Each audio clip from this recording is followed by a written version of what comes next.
И годинава општините од истокот им даваат шанса за живот на комарците.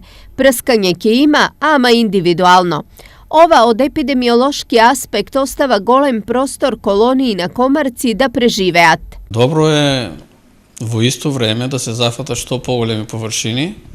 Ако секоја општина си прави посебно за себе и во различни временски периоди, така да ако во една општина се уништат колку толку комарците, тие со ветро ќе бидат донесени од друга општина, кај што не е извршена дезинсекција.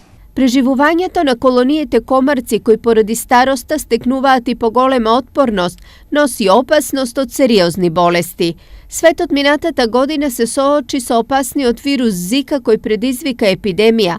Во Македонија опасност од овој вирус нема, но некои други заболувања се закана. Принесуваат и болести, како што е сега актуелната маларија.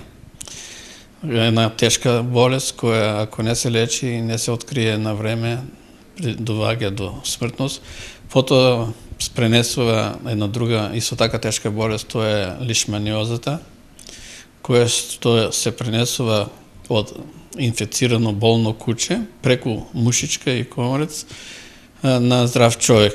Прскањето против комарци во Штип и годинава ќе биде дел од програмата за заштита на населението од заразни болести, за која општината има издвоено 820.000 денари. Предвидена е сума од околу 820.000 денари за 12 постапки, од кои 5 за ларвицидна и 5 за адултицидна дезинсекција и ќе имаме 2 деретизации во текот на оваа 2017 година. Инаку првата постапка треба да започне веднаш што ќе заврши тендерската постапка, значи по Законот за заштита на населението од заразни болести, а тоа е некаде на почетокот на април годинава.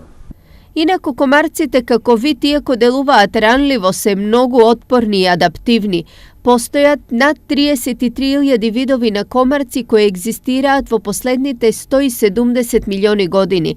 На Балканот во 2004 се населија колонии на азискиот тигрес комарец, кој како преносител на арбовируси и паразити предизвикува загриженост за здравствените и научни кругови.